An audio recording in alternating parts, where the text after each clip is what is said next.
और मेरी उम्र 28 साल है। सजाए मौत के कैदियों की पत्नी उनसे मिलने आ जाए तो पुलिस वाले बहाने से उन्हें कहाँ लेकर जाते हैं, सुनकर आपकी रूह तड़प जाएगी। मेरे पति की आज अदालत में पेशी थी और मैं सुबह से प्रार्थना कर रही थी कि मेरे पति की बेगुनाही साबित हो जाए। मैंने आधी रात से उठकर प्रार्थना करनी शुरू कर दी थी और मुझे पक्का यकीन था कि आज अदालत मेरे पति को बाइज्जत बरी कर देगी। 7 बजे उठकर मैंने तैयारी शुरू कर दी। मेरे पति के बूढ़े माता पिता बेचारे अलग परेशान थे।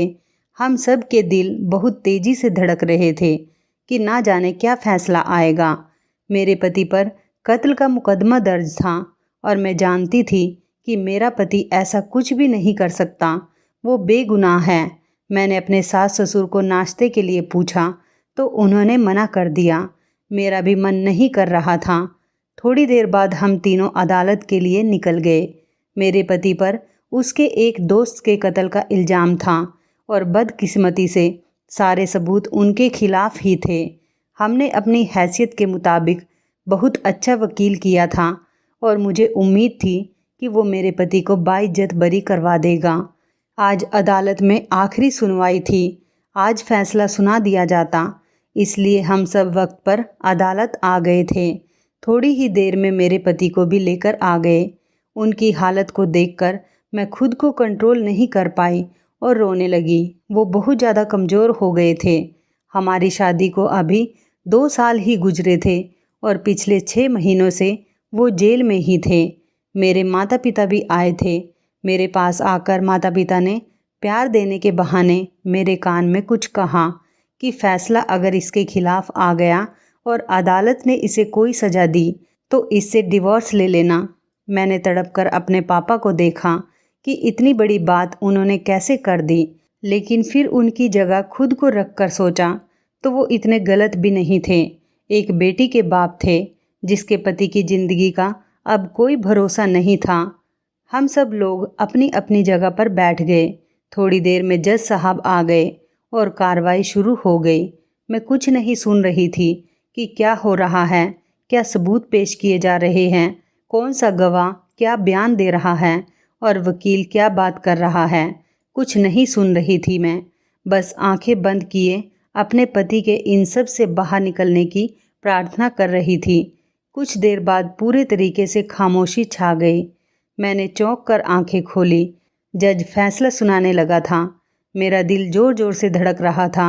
जज की आवाज़ आई, तमाम सबूत और गवाहों को मद्देनज़र रखते हुए अदालत इस नतीजे पर पहुंची है कि मुलजिम नितिन ने ही अपने दोस्त आकाश को मारा है। इसलिए अदालत मुजरिम नितिन को 3 महीने बाद सजाए मौत की सज़ा सुनाती है। ये कोई अदालत का फ़ैसला था या फिर मेरे कान बहरे हो गए थे जो मैं सुन नहीं पा रही थी। मेरी सांसें रुक गई थी। मैं एकदम बेजान हो गई। मुझे लगा कि शायद मुझे सुनने में कोई गलती हुई है, लेकिन जब सास ससुर की तबीयत बिगड़ती देखी तब अंदाज़ा हुआ कि जो कुछ मैंने सुना सच सच सुना। मेरे पति की हालत तो ऐसी हो गई थी कि जैसे काटो तो बदन में खून नहीं। मैं रोने लगी। ये क्या हो गया था? सजाए मौत। मेरे पति को पुलिस वाले सामने से लेकर गुजरे तो मैं खुद पर काबू नहीं कर सकी और फूट फूट कर रो पड़ी। सब जानते थे कि कत्ल मेरे पति ने नहीं बल्कि उसके सौतेले बहनोई ने किया है। ऐसी बातें कहाँ छुपती हैं, लेकिन कोई कुछ नहीं कर सकता। हमेशा की तरह ताकतवर का पलड़ा ही भारी रहा था। उसने पुलिस से लेकर गवाह सब खरीद लिए थे और इसमें फंसा मेरा पति। अपने सास ससुर को लेकर मैं घर आ गई। उन बेचारों की इकलौती संतान था वो, उनके बुढ़ापे का इकलौता सहारा। पुलिस ने उन्हें खास सजाए मौत वाले कैदियों की जेल में शिफ्ट कर दिया था। जिस दिन उसे सज़ा हुई उसके दूसरे दिन जब मैं उससे मिलने गई तो जेल में हर कोई मुझे ही घूर कर देख रहा था। मैंने सोचा कैसे पुलिस वाले हैं जो हर आई गई को घूर रहे हैं। जब मैं अपने पति से मिलने गई तो उसे ऐसा देखकर मैं बहुत ज़्यादा दुखी हुई। वो मुझसे कहने लगे कि मेरे बाद मेरे घर वालों का ख्याल रखना। वहाँ बहुत सारे लोग जेल में बंद थे और उस वक्त कई और औरतें भी अपने पति से मिलने आई थी। मेरे बिल्कुल ही साथ एक मेरी ही तरह जवान लड़की थी जो उस वक्त रो रही थी और उसका पति सलाखों के पीछे था और वहीं से उसके आंसू पोंछ रहा था। मेरे पति कहने लगे कि अपना और सबका ख्याल रखना और मेरे मरने के बाद तुम दूसरी शादी कर लेना। मैंने गुस्से से उसे देखा और कहा, मैं तुम्हें कुछ नहीं होने दूंगी। मैं हाई कोर्ट में अपील करूंगी, ज़रूर कुछ न कुछ हो जाएगा। और इस तरह की तसल्लियाँ देकर मैं वापस आ गई क्योंकि मुलाकात का वक्त ख़त्म हो गया था। मैं जेल से बाहर निकली तो वो लड़की भी बाहर खड़ी किसी गाड़ी आने का इंतज़ार कर रही थी। मैंने उससे जाकर बात करी और पूछा कि क्या आपके पति को भी सजाए मौत हुई है। मेरी बात सुनकर वो बहुत ज़्यादा डिस्टर्ब हो गई और कहने लगी, वो मेरा पति नहीं बल्कि उसका कातिल है। मेरे पति को कत्ल करने के जुर्म में उसको सजाए मौत हुई है। वो ये कहकर आगे बढ़ गई और मैं उसे हैरानी से दूर जाता देखती रही। उसकी बात समझने में मुझे बस कुछ ही देर लगी थी और जब उसकी बात मुझे समझ में आ गई तो मैं बहुत ज़्यादा हैरान रह गई। मैं तो समझ रही थी कि वो अपने पति से मिलने आई है और उससे मिलकर रो रही है, लेकिन वो तो अपने पति के कातिल से मिलने आई थी। एकदम से मेरे दिमाग में वो सारी खबरें घूमने लगी जिसमें बताया जाता था कि एक औरत ने अपने आशिक के साथ मिलकर अपने ही पति का कत्ल कर दिया, उसको रास्ते से हटा दिया। मुझे पहले अपने कानों पर यकीन नहीं होता था क्योंकि मैं समझती थी कि शादी बहुत मजबूत रिश्ता है, लेकिन उस लड़की से मिलकर मुझे सारी खबरें सच लगने लगी। मुझे जो पहले उस लड़की से हमदर्दी हो रही थी, अब एकदम से मुझे उससे नफ़रत होने लगी। मैंने सोचा कि कैसी बुरी लड़की है और मैं इसके लिए अफसोस कर रही थी। फिर मैं घर पर आ गई। आकर भी वो लड़की और उसकी बातें मेरे दिमाग में घूमती रही। कैदियों से हफ्ते में सिर्फ एक दिन ही मुलाकात हो सकती थी, इसलिए मैं पूरे हफ्ते अपने पति से मिलने नहीं जा सकती थी। इस पूरे हफ्ते के बाकी के दिन मैंने बहुत ज़्यादा बेचैनी से गुजारे और जब मिलने का दिन आया तो मैं अपने पति से मिलने के लिए चली गई और जब गेट के अंदर जाने लगी उसी दिन वाली लड़की को देखा। वो भी अपने आशिक से मिलने आई थी।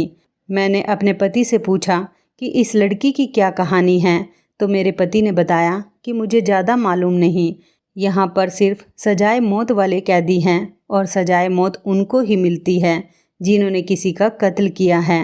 बेचारा जवान लड़का है, अब पता नहीं उसने कत्ल किया भी है या नहीं, या उसको फंसाने के लिए मेरी तरह इल्ज़ाम लेकर भेजा गया। मैंने चुपके से अपने पति को उस लड़की से होने वाली बातों के बारे में बताया और उनसे कहा कि इस लड़की से थोड़ा चौकन्ना होकर रहें। मेरा ध्यान बार बार उस लड़की की तरफ ही जा रहा था जो उस लड़के का हाथ पकड़कर लगातार रो रही थी। मैंने उसकी बातों की तरफ ध्यान दिया। वो लड़की रोते हुए कह रही थी, मैं तुम्हें इस हाल में नहीं देख सकती, मैं क्या करूं? मैं तुम्हें इस तरह देखकर मर जाऊंगी। वो लड़का कह रहा था कि तुम मेरी फिक्र मत करो, सब कुछ ठीक हो जाएगा। वो लड़की और रोते हुए बोली, अब कुछ ठीक नहीं होगा, सब बर्बाद हो गया है और मेरी वजह से हुआ है। तब वो लड़का उसे चुप करवा रहा था और वह लगातार रोए जा रही थी। मैंने नफ़रत से मुंह मोड़ते हुए कहा कि अब अपनी गलती मानने का क्या फ़ायदा, एक मर्द तो जान से गया और अब दूसरा भी जाने वाला है। मैंने उनकी बातों से ध्यान हटाकर अपने पति को तसल्ली देते हुए कहा, मेरी दोस्त एक बहुत अच्छे वकील का बता रही थी, मैं कल मिलने जाऊंगी उससे और हाई कोर्ट में अपील करूंगी। मैं आपको ऐसे खुद से दूर नहीं जाने दूंगी। अभी मैं अपने पति से बात कर ही रही थी कि तभी एक पुलिस वाला मेरे पास आकर बोला, नितिन शर्मा की घरवाली तुम हो? मैंने हाँ में सिर हिलाया। वो कहने लगा कि थानेदार साहब बुला रहे हैं। तो मेरे पति ने चौंक कर देखा और कहा, क्यों बुला रहे हैं वो? हवलदार कहने लगा, मुझे क्या पता, कोई पेपर वर्क करना होगा इसलिए बुला रहे होंगे। मेरे पति ने कहा कि मेरी पत्नी कहीं नहीं जाएगी, सारे पेपर तो कंप्लीट हैं, अब कुछ नहीं होगा।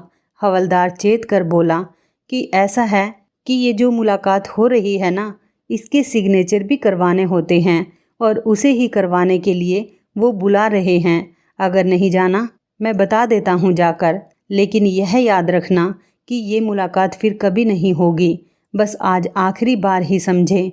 मैं घबरा कर खड़ी हो गई और कहा, नहीं नहीं, मैं चलती हूँ आपके साथ, वो हवलदार रास्ते में समझाते हुए बोला, कागजी कार्रवाई जरूरी होती है और सबकी ही होती है। पिछले सारे कैदी तो पुराने हैं, उन सब की कार्रवाई तो हो चुकी है। तुम्हारे पति नए हैं, इसलिए थानेदार साहब ने आपको बुलाया है। मैं थानेदार के ऑफिस में गई तो उसने सर से पैर तक मेरे हुलिये को बहुत गौर से देखा, जो कि मैंने एक पिंक कलर का सूट पहना हुआ था और दुपट्टे से सिर ढका हुआ था। मैंने उसकी नज़रों की तपिश से घबराते हुए कहा कि जी कहिए, आपने मुझे बुलाया था, मैं नितिन की पत्नी हूँ। वो अपनी मुस्कुराहट छुपाकर कहने लगा, बहुत जल्द आप नितिन की विधवा कहलाएंगी। फिर बात काट कर वो कहने लगा, मेरा मतलब है 3 महीने में से 1 महीना गुजर गया है और बाकी बहुत थोड़े दिन बचे हैं उसके फांसी में। मैंने कहा, वो आपकी परेशानी नहीं है। आप मुझे ये बताइए कि आपने मुझे किस काम के लिए यहाँ बुलाया है। मुझे पता नहीं क्यों यह एहसास हो रहा था कि उसने मुझे किसी काम से नहीं बल्कि सिर्फ मेरी बॉडी का जायज़ा लेने के लिए बुलाया है। मेरे सवाल पर वो कहने लगा, नहीं अब सब ठीक है, अब ज़रूरत नहीं। मैं गुस्से से बाहर निकली और दोबारा अपने पति के पास जाने लगी, लेकिन तब तक मिलने का समय ख़त्म हो चुका था। सिर्फ 3 मिनट रह चुके थे। थानेदार के ऑफिस से जेल तक जाने का कम से कम 5 मिनट का रास्ता था, इसलिए अब जाने का कोई फ़ायदा नहीं था। मैं जेल से निकलकर एक तरफ खड़े होकर ऑटो रिक्शा का वेट करने लगी। इतने में एक अजीब नज़ारा देखा, जैसे मेरी सांस वहीं रुक गई हो।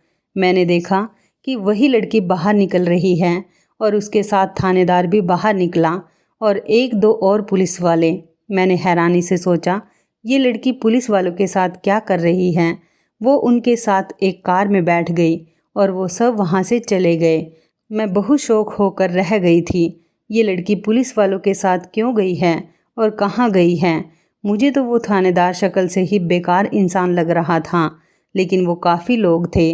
मेरे अंदर तो शक पैदा होने लगा कि जाने क्या बात हो सकती है।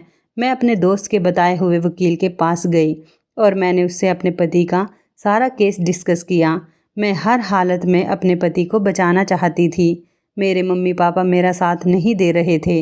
उन्होंने तो साफ लफ्ज़ों में कह दिया था कि एक कातिल की पत्नी कहलाने से अच्छा है कि मैं उससे डिवोर्स ले लूं, मगर मैं नहीं मानती थी। मुझे पूरा भरोसा था कि ये एक आजमाइश है और जल्दी ही ख़त्म हो जाएगी। उस वकील ने मुझसे फ़ीस ली और कहा कि ठीक है, मैं जल्दी से हाई कोर्ट में अपील करने की तैयारी करता हूँ। मैं उसको धन्यवाद कहकर बाहर निकल आई। जब दूसरी मुलाकात का वक्त आया तो मैं अपने पति से मिलने गई, लेकिन एक अजीब बात हुई। वो मुझसे कहने लगे कि तुम आज के बाद मुझसे मिलने यहाँ मत आना। मैंने परेशानी से पूछा कि क्यों ना आऊँ यहाँ पर, ऐसी क्या बात हो गई। मुझसे कहने लगे कि मैंने सुना है सजाए मौत के कैदियों की पत्नी जो उनसे मिलने आती है, उन्हें ये पुलिस वाले कहीं ले जाते हैं। मैंने चौंक कर पूछा कि कहाँ ले जाते हैं। उस पर मुझे कुछ दिन पहले का ख्याल आया, जब वो लड़की पुलिस वालों की कार में बैठकर कहीं चली गई थी। तो मेरे पति कहने लगे कि ये बात तो किसी को भी नहीं पता कि वो कहाँ लेकर जाते हैं, लेकिन यह बात कन्फर्म है कि वो कहीं लेकर चले जाते हैं। इसलिए कह रहा हूँ कि तुम आज के बाद नहीं आना। मैंने अपने पति को तसल्ली दी कि मैं उन औरतों में से नहीं हूँ जो ऐसे पुलिस वालों के साथ चली जाऊँ। ये कहते हुए मैंने एक नज़र अपनी लेफ़्ट साइड में डाली, जहाँ वो लड़की खड़ी हुई थी और वो बहुत ज़्यादा खुश लग रही थी। अपने आशिक का हाथ थामकर बार बार यकीन दिला रही थी कि वो बहुत जल्द बाहर होगा। मेरा शक बहुत ऊपर पहुंच गया था कि आखिर वो उस दिन पुलिस वालों के साथ क्या करने और किधर गई थी। मैंने उस लड़की से बात करने का फ़ैसला कर लिया और गेट से बाहर निकलते ही उससे पूछा, उस दिन तुम्हें पुलिस वालों के साथ उस गाड़ी में बैठकर कहीं जाते हुए देखा था। क्या मैं पूछ सकती हूँ कि वो लोग तुम्हें कहाँ लेकर गए थे?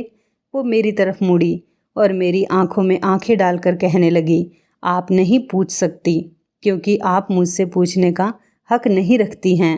ये जवाब देकर वो आराम से चली गई। मैंने सोचा, किस कदर बदतमीज़ लड़की है, किस तरह जवाब देकर गई है। मैंने भी कहा कि ना बताती तो मत बताए, उसकी मर्जी। अगले हफ्ते जब मैं अपने पति से मिलने गई तो ना ही वो लड़की दिखाई दी और ना ही वो आदमी। जिससे वो मिलने के लिए आती थी। मैंने अपने पति से पूछा कि तुम्हारा साथ वाला साथी कहाँ गया, तो उन्होंने मुझसे कहा कि इसे अभी 4 दिन पहले ही यहाँ से ले जाया गया है, शायद सज़ा दिलवाने के लिए। इसलिए मेरे पति का मूड बिल्कुल भी ठीक नहीं था। वो मुझ पर गुस्सा हो रहे थे कि मैं यहाँ उनके मना करने के बावजूद भी क्यों आ गई हूँ। मुझे भी सुनकर दुख हुआ था कि वो बेचारा सजाए मौत पा गया। ना जाने उस लड़की पर क्या बीती होगी। वो लड़की यहाँ बैठकर जिस तरह से बातें करती थी, उससे तो साफ साफ पता लगता था कि वो लड़की उससे कितनी ज़्यादा मोहब्बत करती थी। न जाने उसकी मौत ने उस लड़की पर किस तरह का प्रभाव डाला होगा। सजाए मौत का सुन के ही हर कोई खौफ खाता है, और वो लोग तो और भी ज़्यादा जो पूरा पूरा दिन इनके साथ हैं और इसी डर में हैं कि ना जाने किस वक्त उन्हें सज़ा मिल जाए। कितना मुश्किल होता है इस हाल में रहना। मुझसे ज़्यादा देर वहाँ रुका नहीं गया। मैं घर वापस आ गई। मेरे सास ससुर बेचारे इसी उम्मीद के सहारे जी रहे थे कि उनका बेटा उन्हें वापस मिल जाएगा, वो घर आ जाएगा। उम्मीद तो मुझे भी यही थी, मगर फिर भी अंदर से दिल धड़कता रहता था कि कुछ हो ना जाए। मैं फिर अपने पति के मना करने के बावजूद गई। जब तक मैं एक बार जाकर उससे मिलती नहीं थी, मुझे चैन नहीं आता था। मेरे सोच के मुताबिक ही वो बहुत गुस्सा हुए थे कि तुम यहाँ मत आया करो, तुम क्यों मेरी बात को सीरियस नहीं ले रही हो। मुझे यहाँ कई लोगों ने बताया है कि ये पुलिस वाले उनकी पत्नियों को जाने कहाँ लेकर जाते हैं। मैं नहीं चाहता कि तुम्हारे साथ कुछ बुरा हो। मेरा मानना था कि जब तक मैं ठीक हूँ, कोई दूसरा कैसे मेरे साथ अपनी मनमानी कर सकता है। मैं घर वापस आ गई। रात को किसी काम से पेंसिल की ज़रूरत पड़ी तो मैंने अपने बैग की तलाशी ली, तो एक छोटा सा कागज़ का टुकड़ा पड़ा हुआ था। मैंने बाहर निकाल लिया और उसमें जो लिखा था वो पढ़कर मैं बहुत ज़्यादा हैरान रह गई। यह कागज़ का टुकड़ा पता नहीं किसने रख दिया था। मैंने तो बैग हर वक्त अपने साथ ही रखा था। ज़रूर जब हमारे बैगों की तलाशी ली जाती होगी तभी किसी ने रख दिया होगा ये कागज़ का टुकड़ा। इस पर फ़ोन नंबर लिखा हुआ था। एक बार मेरा दिल किया कि मैं उस नंबर पर कॉल करूं, लेकिन मैं सोचते हुए रुक गई। अगले दिन मुझे वकील के पास जाना था। वकील के पास से मैं वापस आ रही थी, तभी अचानक रास्ते में मुझे वही लड़की नज़र आई। वो एक लड़के के साथ किसी कैफ़े में जा रही थी। तभी मैंने रिक्शा रुकवाया और मैं उसके पीछे जल्दी से उसी कैफ़े में चली गई। वो एक मेज़ पर हाथ पकड़कर बैठे थे। लड़का मेरी तरफ से कमर करके बैठा था, इसी वजह से मैं उसकी शक्ल नहीं देख पाई। मुझे उस लड़की पर गुस्सा आने लगा कि दो दो मर्दों की ज़िंदगी बर्बाद करके उसे सुकून नहीं मिला था जो वो यहाँ अब तीसरे मर्द के साथ बैठी हुई थी। मैं काफ़ी देर बैठी उन दोनों को देख रही थी। फिर मेरा सब्र का बांध टूट गया और मैं उस लड़की के ठीक सामने चली गई ताकि उसको शर्मिंदगी हो। और तभी मेरी नज़र उस लड़के पर पड़ी तो मैं हैरान रह गई।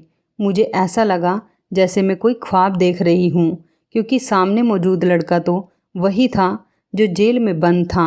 सब यही समझते थे कि वो मर गया है, लेकिन वो मरा नहीं, जिंदा था, बल्कि मज़े से आज़ादी की ज़िंदगी जी रहा था। मुझे देखकर दोनों घबरा गए थे। फिर वो लड़की उस लड़के से कहने लगी कि तुम घर जाओ, मैं कुछ देर में घर आ जाऊंगी। वो लड़का चला गया तो मैं उसकी छोड़ी हुई कुर्सी पर बैठ गई और पूछा कि ये सब क्या है? तुम बहुत अजीब हरकत करती हो और अब तुम इस लड़के के साथ हो। ये लड़का सबकी नज़र में मर चुका है और तुम इसके साथ ही, ये सब क्या है?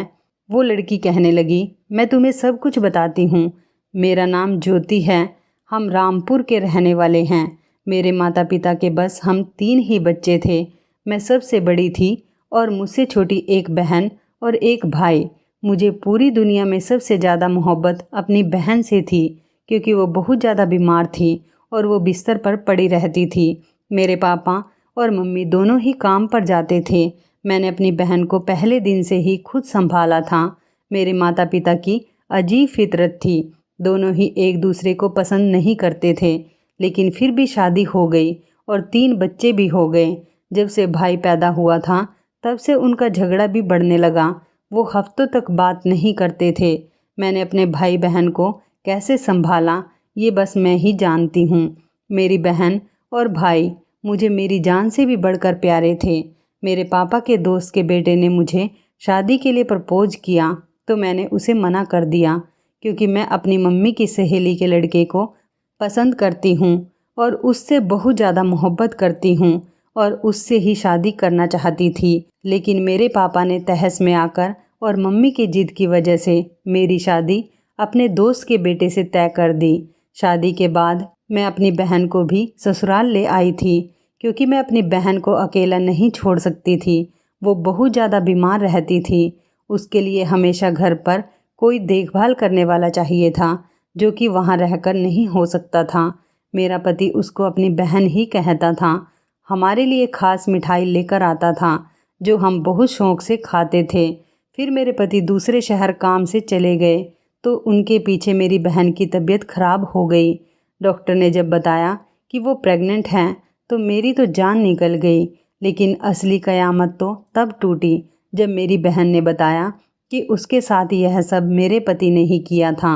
मैंने अपने पति को धमकी दी कि मैं सबके सामने उसको रुसवा करूँगी, तो उसने मुझसे बदला लेने के लिए मेरी मासूम बीमार बहन को सीढ़ियों से धक्का दे दिया। उस पर कोई इल्ज़ाम ना लगा और ना ही किसी ने उसे कातिल कहा, लेकिन मैं उसे छोड़ना नहीं चाहती थी। इसलिए मैंने अपनी मम्मी के दोस्त के बेटे सोहन से मदद ली और उसे अपने घर बुलाया ताकि मैं अपने पति के खिलाफ रिपोर्ट लिखवा सकूं। लेकिन उसी वक्त वो भी घर आ गया और सोहन को घर पर देखकर तहस में आकर उस पर हमला कर दिया। फिर वो मुझे चाकू से मारने लगा था, तो मेरी जान बचाने के लिए सोहन ने उसके सिर पर कांच का फ्लावर पॉट दे मारा और वो अस्पताल पहुंच गया। और बदतमीज इंसान मरने से पहले सोहन के खिलाफ रिपोर्ट दर्ज करवा गया, उसके खिलाफ बयान दे गया, इसलिए उसे सजाए मौत हो गई। मैं सोहन को मरता हुआ नहीं देख सकती थी, इसलिए जब पुलिस वालों ने मुझे एक ऑफ़र दी कि अगर मैं सोहन को आज़ाद देखना चाहती हूँ तो मुझे उनकी एक शर्त माननी पड़ेगी। वो शर्त मैं आपको नहीं बताऊँगी, क्योंकि जल्द ही वो आपको भी ट्रैक करने की कोशिश करेंगे। मैंने उनकी शर्त मान ली और सोहन को आज़ाद करवा लिया। अब हम दोनों पति पत्नी हैं। शर्त वाली बात से मुझे वो कागज़ का टुकड़ा याद आया जिस पर लिखा था कि अगर तुम्हें अपने पति को आज़ाद देखने की तमन्ना है तो तुम्हें इस खास शर्त को पूरा करना होगा। शर्त क्या है, जानने के लिए दिए गए नंबर पर कॉल करें। मैंने उसे शादी की शुभकामनाएं दी और घर चली आई। उस लड़की के अलावा मैंने बहुत सारी औरतों को उन पुलिस वालों के साथ जाते हुए देखा था। मैंने वो पर्ची फेंक दी। मुझे किसी की भी ऐसी वैसी शर्त मानने की ज़रूरत नहीं थी। जिन वकील साहब के पास वो केस गया था वह अपने तौर पर जांच पड़ताल करके सबूत इकट्ठा कर रहे थे और उन्होंने मुझे उम्मीद दिलाई थी। जब मिलने का दिन आया तो मैं फिर से अपने पति से मिलने चली गई, लेकिन ये क्या, मेरा पति तो वहाँ पर था ही नहीं। मैंने बेचैनी से दूसरे कैदियों से पूछा, लेकिन किसी को भी उसका पता नहीं था।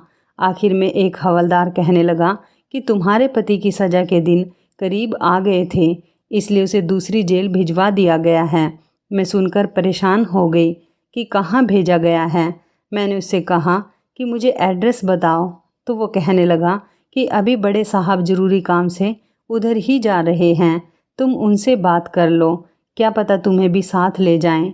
मैं फ़ौरन ऑफिसर के कमरे में गई और उनसे कहा कि मैं अपने पति से मिलना चाहती हूँ, मुझे भी अपने साथ दूसरी जेल में ले जाइए, क्योंकि मुझे एड्रेस नहीं पता। तो वो कहने लगा कि मैं बस निकलने ही वाला हूँ, जाना है तो जल्दी आ जाओ। उसके अलावा 2-3 पुलिस वाले और थे जो पीछे बैठ गए थे। मुझे थोड़ा सा डर भी लग रहा था, लेकिन फिर सोचा कि बाकी के लोग भी तो हैं गाड़ी में। गाड़ी काफ़ी देर चलती रही और मैं भगवान से प्रार्थना करने लगी। आखिर 2 घंटे की ड्राइविंग के बाद हम एक फार्म हाउस पहुंच गए थे। मैंने घबराते हुए पूछा, हम यहाँ क्या करने आए हैं? वह थानेदार हंसते हुए बोला, हम तो यहाँ मस्ती करने आए हैं, अब तुम भी साथ हो तो मज़ा दुगना हो जाएगा। वो मुझे घसीटकर नीचे उतारने लगे। मैं उनसे मना कर रही थी और चिल्लाने लगी, लेकिन वहाँ पर आसपास कोई भी नहीं था। वो ऑफिसर कहने लगा कि तुम्हें एक लेटर भेजा था, तुमने उसका जवाब नहीं दिया। मैं तो कितने दिनों से उसका इंतज़ार ही कर रहा था, लेकिन अंदाज़ा हुआ तुम काफ़ी घमंडी औरत हो और ऐसी लड़कियां तो मुझे बहुत पसंद हैं। मुझे याद आने लगा, इसलिए ही मेरा पति जेल में मिलने आने से रोकता था। वो बिल्कुल ठीक था और मैं गलत। मैंने कितनी आसानी से खुद को शिकार होने दिया। मैंने उस ऑफिसर के आगे हाथ जोड़ दिए कि मुझे जाने दे, मैं किसी को कुछ नहीं बताऊंगी, मुझे कैद नहीं करे। वो ज़ोर ज़ोर से हंसने लगा और कहने लगा कि तुमसे पहले एक पटाखा लड़की यहाँ आई थी और वो अपनी मर्जी से आई थी। उसका आशिक जेल में बंद था। उसको जेल से आज़ाद करवाने के लिए वो किसी भी हद तक जाने के लिए तैयार थी। उसने मुझे खुश किया तो मैंने उसके आशिक को आज़ाद करके उसे खुश कर दिया। तुम्हारे लिए भी यही ऑफ़र है। तुम मुझे खुश करोगी तो मैं तुम्हारे पति को आज़ाद कर दूंगा। मैंने उसको बातों में लगाए रखने का सोचा था। मैंने कहा, अगर तुमने वादे से इनकार कर दिया तो वो कहने लगा, मैंने आज तक किसी को धोखा नहीं दिया। आजमा कर देख लो। आज का दिन मेरे साथ गुजार लो, फिर कल तुम्हारा पति आज़ाद हो जाएगा।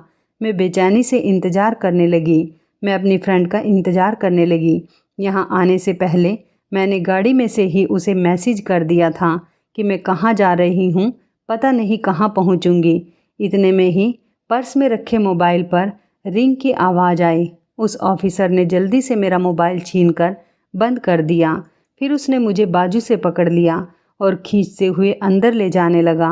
और उसी वक्त उस मौके पर मीडिया वहाँ पहुँच गई थी। मैंने उसको मैसेज करके कह दिया था कि आते हुए मीडिया को भी साथ ले आए। और अब जब मीडिया ने उसे एक लड़की से बदतमीजी करते वक्त और छेड़ते हुए रंगे हाथों पकड़ लिया था, उसके साथी भी गिरफ्तार कर लिए गए।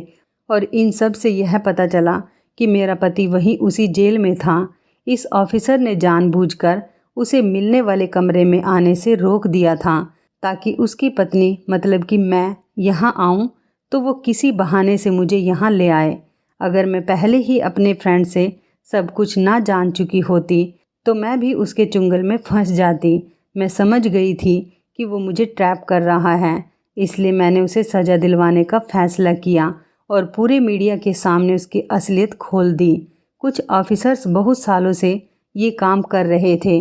जिनको सजाए मौत की सज़ा होती थी, उनकी पत्नियों को बहाने से यहाँ ले आते थे और उनके पति को आज़ाद कर देते थे। उसकी फ़ाइल बंद कर देते थे कि उसको सज़ा दे दी गई। कुछ औरतें जो बहुत ज़्यादा अमीर होती थी तो उनसे बहुत पैसे लेते थे। उनके खिलाफ़ आवाज़ उठाने वाला कोई नहीं था। लेकिन मैं इसके हाथ का खिलौना नहीं बन सकती थी। मुझे अपनी इज्जत बहुत प्यारी थी। मीडिया ने उसका असली चेहरा दुनिया को दिखाया। पुलिस वालों की असलियत सबके सामने आ गई। इस ऑफिसर ने पैसे लेकर मेरे पति के खिलाफ केस बना दिया था और जांच पड़ताल नहीं की थी। लेकिन बाद में जो पुलिस वाला उसकी जगह पर आया था वो बहुत ज़्यादा ईमानदार था। उसने मेरी दरख्वास्त पर फिर से जांच पड़ताल शुरू की और बहुत ही कम समय में असली कातिल को पकड़ लिया। यह केस एक बार फिर अदालत में पेश हुआ। इस बार मेरे पति को बाइज्जत बरी कर दिया गया और असली मुजरिम को सजाए मौत की सज़ा सुना दी गई। आखिर इंसाफ हुआ और क्या खूब हुआ था। मुझे पहले दिन से ही यकीन था कि बेगुनाहों को सज़ा नहीं मिल सकती। उसके यहाँ देर है अंधेर नहीं। वो ऊपर वाला मेरी मदद ज़रूर करेगा। मेरा विश्वास मेरे काम आया और आज मेरा पति सही सलामत घर आ चुका है। तो इस कहानी के बारे में आपकी क्या राय है, कमेंट करके ज़रूर बताइएगा। दोस्तों, आपको हमारी ये मज़ेदार कहानी कैसी लगी, आप हमें कमेंट बॉक्स में ज़रूर बताएं। यदि आपके पास भी ऐसी कोई प्यारी सी कहानी है या फिर ऐसी कोई कहानी जिससे कुछ शिक्षा मिले तो आप हमारे साथ उसको ज़रूर शेयर करें। दोस्तों, यदि आपको हमारी ये वीडियो अच्छी लगे तो आप हमारी इस वीडियो को लाइक शेयर ज़रूर करें और ऐसी ही दिल को छू लेने वाली प्रेरणादायक कहानियाँ सुनने के लिए हमारे चैनल को भी सब्सक्राइब करें। यदि आप हमें फेसबुक पर देख रहे हैं तो आप हमारे फेसबुक पेज को लाइक और फॉलो ज़रूर करें। तो दोस्तों, फिर मिलते हैं ऐसी ही ज़बरदस्त कहानी या टिप्स के साथ नई वीडियो में। तब तक के लिए धन्यवाद। आप सभी अपना ख्याल रखना। आपका दिन शुभ व मंगलमय हो।